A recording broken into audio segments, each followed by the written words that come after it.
Scott Spears welcoming you to a Thursday, April the 14th, 2011 episode of The Exchange. Joining me, as always, Charlie Evers, Marianne Michaels, and Fritz the Night Owl, joined by a pal I'm sure a lot of you already recognize, but we'll introduce her in just a moment. We do want to get to our sponsors. Today's episode of The Exchange is brought to you by Peacock Water Conditioning. Their mission is simple. They want you to love their water. Located at 1800 Marion Marysville Road, right here in Marion. There's also a location in Bucyrus. Call them at 740-387-6312. Also brought to you today by Bubby Man Games. Buy, sell, trade new and vintage games. 131 West Center Street, right here in Marion. Call them at 341-7009. Open Tuesday through Saturday, 12 p.m. to 8 p.m., closed Sunday and Monday. Brought to you by the Ohio Neck and Back Pain Relief Centers, Scott M. Gray, Doctor of Chiropractics, across from the Marion Center between TSC and Kroger, telephone number 386-6580, and brought to you by Night Owl Theater, located on the net at www.fritzlives.com. To receive updates, email nightowltv@yahoo.com, and that's NITEOWLTV@yahoo.com. We're going to start today's episode with This Day in History with Charlie Evers. Yes, indeed, and a lot of things happened on this day. In fact, in the first part of April, quite a few historical events. For instance, a week after the assassination of Martin Luther King, the Civil Rights Act of 1968 was signed into law by President Johnson. The law prohibited discrimination in housing, protected civil rights workers, and expanded the rights of Native Americans. And of course, as we mentioned before, the Civil War began this first part of April. 1861, wasn't it? 1861. Yes. And now if you don't know what to do tonight, if you have some spare time on your hands and you want to watch a great movie, you're going to get a recommendation from a guy who knows a little bit about movies, I think. It's time for the Flick Pick with Fritz the Night Owl. Fritz. And thank you, Scott. And tonight we have, glad to recommend a comedy for you. If you were around in the 50s, 60s, and 70s, one of the big comedy teams, probably the biggest in the 50s on movies and TV, were Dean Martin and Jerry Lewis, a.k.a. Martin and Lewis. And the movie they made in 1953, I'm going to tell you about tonight. You'll enjoy it if you're a golfer. You'll enjoy it if you like comedy, music, over-the-top Jerry Lewis type humor, laid-back, easygoing. What am I doing here? Dino. It just got everything going for it. The movie is called The Caddy. 1953, I give it 3 stars out of 5. Not Martin and Lewis's best, not their worst, but a very, very watchable film I think the whole family will enjoy. And as I say, if you're a golf nut, you'll definitely enjoy all of the scenes at Pebble Beach and a lot of the great golfers who actually make cameos in this film. There's Ben Hogan, Sam Snead, Byron Nelson, and many, many more.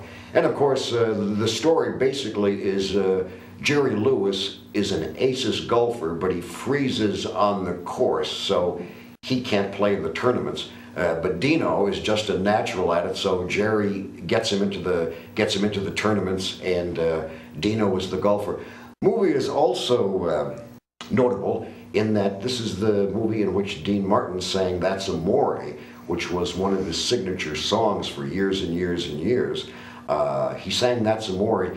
The single he did was a huge, huge seller, but in the movie he actually does it as a duet with Jerry Lewis, and a lot of people forget that originally "That's Amore" was a Martin and Lewis duet.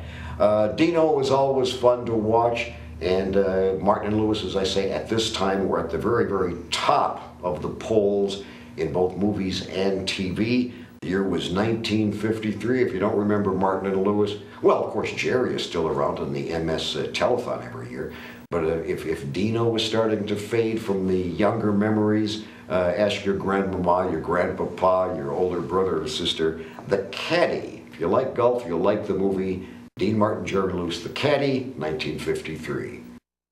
a can't miss. You know, I was told on yesterday's program that I didn't look lively, so I'm really trying to move around today and be as lively as possible. Trying to get with the program. I'm just going to give big smiles to everything everybody says. I'll be as lively as you can be. There we are. Joining us today, we have one of the all-time great newspaper columnists in the city of Marion, a good friend of mine, Brenda Donegan. Brenda, thank you for coming in today. Well, thank you, Scott, for inviting me. Now, we're going to do a segment every Thursday on this program, Brenda Donegan's Ohio, where you will pick a place in Ohio, you will pick a person, living or dead, doesn't matter, and you will profile them on this program. And who have you chosen today? Well, Or what? Well, I have chosen my roots. I grew up in Logan County, Ohio, and I realized that Logan County has been on the news quite a bit lately with some not so good news. But that's where I grew up, and there's a few things about Bellefontaine that I wanted to tell you, because with the price of gas, a lot of people are going to be looking for day trips, things close by that they can do for entertainment for the summer. So I thought I would start with that. Bellefontaine is the county seat of Logan County, and it has many historical things that you can go see. First of all, the first concrete street in America was built, and it's called McKinley Street. The shortest street in America is also in Bellefontaine.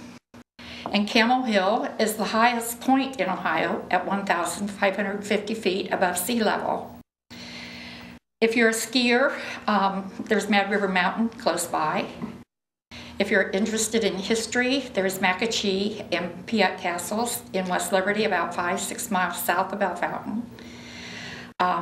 Years ago, Indian Lake was a well-known summer vacation spot. It still is a destination for a lot of people who just want to relax, but back in the, I think it started in 1924, if I remember right, the Sandy Beach Amusement Park, and closed in the early 80s.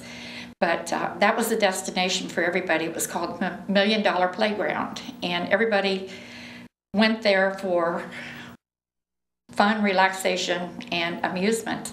I remember going with my parents as a child. They danced a lot, and going to the dance hall and dancing to big name bands. And we kids, of course, weren't allowed in the dance hall, so we had to sit outside and watch them. And it was a big thing for us on Saturday evening when everybody would go to Indian Lake and go over and listen to the big bands and dance. Also now in the area, there are at least 4 Amish communities. I know a lot of people think of Northeast Ohio as more Amish, but they do have 4 little settlements around Bellefontaine. I have taken residents where I work over to my friends' homes for lunch. I have 2 friends over there that open their homes for catered meals. And am I allowed to give their names? Oh, yeah, you can. If they don't mind, I don't mind. Okay. Well, Marvin and Nancy Hellmuth are 2 of my friends, and Jonas and Edna Hirschberger. And if you'd be interested in ever making contact with them, just get a hold of me. But we go over there, and of course, everything they do is homemade. Everything. Even from the mashed potatoes, you can see them even as you arrive, still putting in the finishing touches to the potatoes, and the chicken is just out of this world. I asked Nancy one day, I said, what is the secret to your nice, tender, juicy chicken? You know what I found out? She soaks it overnight in milk. Really? Ain't that Yes. Hold Soaks it overnight in milk, browns it a little bit, puts it in the oven and bakes it, and it is scrumptious. You just can't believe how good it is. Well, there's a couple of other things about the Bellefontaine area that I'd like to talk about. The Mills brothers, of course, were born in Piqua, but they grew up in Bellefontaine. And they became the first male African-American quartet to go on and make several albums. One of my favorite songs is You Always Hurt the One You Love. And the other one I could think of is Paper Doll. How about Glowworm? Glowworm was one of them. They were my father's favorite group. Oh, they were fantastic, and I still love to listen to their music. There's a group yet, but I believe only one person in the group is actually a descendant of the Mills. but they had such close harmony, which often happens with siblings, that they have such close harmony that you just can't get enough of that good music. And they sang a lot of a cappella as well, and as well as with instruments. Very, very well known, very fine family. You know, if I'm not mistaken, I think Dean Martin, who was from Steubenville, Right. said one time on one of his variety shows or something of that nature that he learned to sing, or the best people he ever heard sing were the Mills Brothers. I think I heard that at some point. They were also the first African-American vocal group to be on national radio. Is that right? Yep. Wow. From little old Bellefontaine, Ohio, which currently their population's about 15,000, so it's not a real big city. And the other one is someone that I'm not too familiar with, but some people may be, and that's Louis Vito. Italian, obviously. Italian, obviously. He was born in Columbus, but he moved to Bellefontaine, and the family moved to Bellefontaine because of Mad River Mountain and his interest in snowboarding. So he went on to participate in many of them, and he was also participated in the 2010 Winter Olympics. So anything else I can tell you about Bellefontaine, Scott? Well, I'll tell you what. I have been to Bellefontaine for two reasons. There used to be, and I'm not sure if it's still there or not, but there used to be a resort. At one point it was called Getaway Lakes. At one point it was called Maple Ridge. But it was a beautiful place, hidden by trees, brush. But it had a game house. It had a lake. It had a swimming pool that was built. It had cabins. It had all kinds of things, and I used to love to go to Bellefontaine as a child. To go to that, it was Getaway Lakes then, and I think they changed. And putt-putt golf. They had putt-putt golf course there that was really neat. And I have an uncle who to this day lives in Indian Lake, and I had never been to Indian Lake until he moved there a few years ago. Indian Lake is more built up than I thought. I thought it was going to be a depressed area because my grandmother would tell stories of going to the activities over there, but they're not there anymore. But there are fast food places, there are restaurants, there are little pubs and diners. It's not Route 95 in Marion, but there are places and things to do. And it's a beautiful lake. It is. Well, Brenda, I'm glad you're doing this series. I think it's an excellent idea. And I did the same thing when I was a reporter. I had a special program, it was once a week, that I would go all over Ohio. I started, in the 80s, we had a gas situation just like we have now. Of course, it wasn't as high then, but it was, for the period of time, it was outrageous. And I did reports where you could go on a tank of gas. And I went here to see the Piat and did a report on the Piat castles. Aren't they beautiful? French architecture, beautiful, beautiful castles. Yes. Unfortunately, they're not handicap accessible, but if you have young children, and especially if they're interested in history, it'd be a wonderful There place are to a take lot of them. wonderful places in Ohio to visit. Oh. There really are. I found that out when I did that series. I should mention that Bellefontaine currently, one of the best puppet makers and puppeteers on the planet is in Bellefontaine. Her name Really? is Pam Close, and she has an operation there called Close Puppets. But her puppets have been seen on national television and have been on a lot of the national puppet shows. And she used to do, at the Ohio Theater in Columbus, she used to do the Halloween show and a lot of music, a lot of the special programs. Her puppets were featured. And as I said, we're not talking about little stockings over her hand. We're talking major league puppets. Pam Close, and I think the place is called Close Puppets in Bellefontaine. I'll have to check that out. That would be a neat place to go. Very, very visual. Yes, especially if you can see them in process of doing the yes. project. That would be a wonderful tour. You know, it's interesting because Ohio, you don't, I think of it if you grow up in Ohio as it being a big hub for things. But really it is. I mean, generally, we've had presidents, one from this city. I think we have more presidents from Ohio than any other states. 8, I believe. I think that's right. Yes. We have a neat thing. So many showbiz people came from Ohio. Yes. Phyllis Diller, Hugh Downs. Bob Hope? No, he came well, from Pennsylvania. he spent his childhood here. Yeah. Clark Gable was Ohio, wasn't he? Cadiz. I think. Yeah. Yes. Roy Cadiz. Rogers. Roy also. Rogers. Roy Rogers. Yeah. A Yep. lot of people came from Ohio, the Exodus. I'd like to see the Exodus Betty White lived here in Bell Center Oh, That's did she? for a while.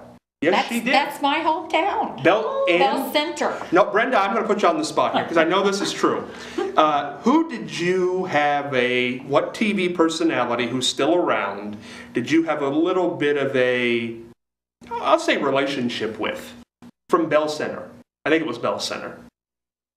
That I had a relationship with. Channel 4 Gardening Man. Oh, Yes. yes, Tom Tom McNutt. McNutt. Yes. Tom McNutt, yes, I did. He came to Bell Center. That was his very first teaching position. And actually, he rented a room from our next door neighbors. So Tom and I, he was not only the teacher and I was the student, but we were friends, and we've been friends for years. Tom is a neat I guy. worked with him at Channel 4. Yeah. Oh, and he's been down to Marion so many times. He is such a fascinating Yes. fellow. I had him on Morning Magazine when I did Morning Magazine at WMRN. Nobody knows horticulture Oh, like yeah. Tom and McNutt. he wrote a book, and I've got his book. He did Tom's Green Thumb or something Right. like that. Very Yes. good book. And he knows everything. People don't seem to stump him at all when they call him with those gardening questions. Yes. It's amazing.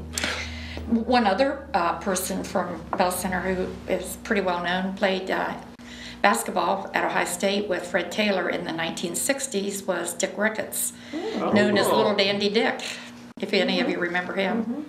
Charlie, did you ever have any experiences with Bell Fountain? Yes, I sure did. One of my trips across Ohio, we stayed overnight in Bell Fountain. And when we left, we went down, thank goodness we went down the tallest hill in Ohio. I can remember passing the vocational school Yeah. off to the side there. Yeah. Yeah, what is that? Is that actually in Bell Fountain? Well, It's on right the at east side. Yeah. East side, yes. Yeah. But now let me tell you, because of the Bell Fountain Airport, we have a working beacon at our airport in Marion. One night I flew with a friend, we were delivering a plane to Bell Fountain. It was really cloudy. But down through the breaks in the clouds, we could see a beacon turning. And so we get down below the clouds, and there was the airport. At the same time, the beacon in Marion hadn't been turned on or working for years. Two of us went to the mayor, and the beacon was operating within a few days. And it still does. Well, it should have been, shouldn't it have? Oh, yes. Who let it burn out? Which mayor let the Well, beacon it burn didn't, out? it didn't have any maintenance care. That's a problem. You know something, Charlie? Every time a subject is brought up, you know something about it. I've been around a long Well, time. the thing of it is, your memory is so wonderful. Wow. Yes. It really He is. does have a sharp memory. He does. Absolutely. We're going to go on to the mailbag question this week. Brenda will join us on this one. I have a 40-year-old daughter who is a single mother with her own 4-year-old daughter. My daughter is contemplating moving in with her boyfriend. I am not in favor of this. I see many problems ahead. Please give me your opinion. Rodney in Upper Sandusky. What do you think, Mary Ann? No, you know something, this is so common now. It really is common. Young people live with one another before they're married. I mean, it's not taboo by any means. Or they never get married. And, and sometimes it's been found that if you live with somebody, that you end up not marrying them. That's happened Right. many times. Yes. Get to see what they're really like. But I would not judge a person, but I don't know how to help this person Well, out. if this person has it was Rodney, right? Rodney. If he has a 40-year-old daughter, he's really got to have come from the era before Sure. living together was Acceptable. was acceptable. And so that might be just one of the things Yes. that's a problem for him here is that you grow up with this as being a no-no, and now it's yawn next. Yeah, now, it's so common. So I would Yes. think if this is all Rodney has to worry about, he's got Sometimes you find out I suppose when you live with somebody, that person you don't want to marry. And then again, in the letter, he doesn't say what kind of guy the boyfriend is. Yes, or right. anything like Well, that. see- He kind of leaves out a lot of things that you would know. Necessary Yeah. information. Maybe I'm reading too much into this, but my problem would be, if I was Rodney, would be that maybe the boyfriend is not going to be as nice to the child when they're 4. Yes. I think there should be a rule. This is my own opinion, but I think that you should never have somebody stay the night who's not married in any form or fashion until the child's in school. Oh, I totally agree with 4 that. years old, I don't think Yes, so. no, I see your point. Yes, that's not a good idea. Charlie, what do you think? That's right. And one of the other things is man and woman living together, and she has had or he has had a son or a daughter. How many murders have taken place Yes. when the boyfriend gets too irritated, can't control the child, and ends up shaking it and it dies? 4 years old is too young. If you have a child who's not in kindergarten, I think that's a good cutoff point. If you have a child who's not in kindergarten, your main concern Should be that child. Don't worry about moving somebody in, and especially, and I don't know, but if the father's in the picture, he's going to get angry. And the earliest childhood memory I have is 3 years old. That's as far back as I can remember. So if a new man walked into my life at 4 years old, I think I might have trouble distinguishing between a father and this guy who lives with my mother. What do you think, Charlie? I think so, but nowadays, you almost, unless you're going to live with all this turmoil in your body, you almost have to give in to the current times, certain things, and not let it bother you. You had daughters. We talked about this in an earlier episode. 3 daughters. Did any of them, and we don't have to point out specifics here, but did any of them, specific names, did any of them ever do anything relationship-wise that you weren't pleased with? Because you were the father of daughters. Not exactly. There were a few glitches here and there, but all in all, I still treasure those girls. Right. Have you liked all the boyfriends? Not necessarily, no. When you didn't like one, what'd you do? I didn't do anything. I just hoped it all work out, that the girl would see the light. Yes, because sometimes when you object to something, there's That's right. more Oh, likely to a go lot. against you, and so sometimes you're better off not to say anything. Mary Ann, you're on the opposite side of that. You have a son. When he would date somebody, was there ever anybody who you didn't like? No. Liked them all. Yeah, I really did. And so you've never run into that. And he dated a lot of girls. Yeah. There you go. Brenda, boys and girls, daughters and sons. What has your situation been? Kind of both. There were a couple of each that I wasn't really, should I say, pleased with, but I figured that things would work themselves out if I just kind of was civil and kind and prayed a lot. There you go. Fritz, what do you make? 5 sons. 5 sons. Well, it wasn't until they were really involved with somebody that I really got to know them. I mean, because again, as a bachelor, you know, the boys dated so many of them I never even met, that it was 2 dates, 3 dates, 4 dates, and bye-bye. But the ones that I met, again, were really nice and enjoyed them all. Worked out okay. Rodney, just try to deal with it. Maybe you'll develop a friendship with the guy. That's right. Onward and upward. Well, let me say that my daughter-in-laws and son-in-laws are my favorite people right now. Oh, that's There you go. wonderful. There you go. That's I do want to let the audience out there know if you have a question for the mailbag, you can join us on Facebook under the name Scott Spears or send it in an email to irmcommunication@gmail.com. One thing I want to do, because before we wrap up today, we got about a minute left. We've been running a campaign here, Brenda. I know you write a column for the paper. What do you think? Fritz the Night Owl Grand Marshal 2011 Popcorn Parade. I think it would be perfect with the theme, And the theme is? something Hollywood. Oh, Oh, It's the perfect year. It certainly is. All you Popcorn Festival people, we're taking votes. We're taking votes. Brenda will be with us every Thursday to do Brenda Donegan's Ohio. It's always a pleasure, Brenda. Thank you. Marianne, Charlie, and Fritz will be back tomorrow. It'll be Friday. We'll be wrapping up the week. This is Scott Spears saying, make it a great one.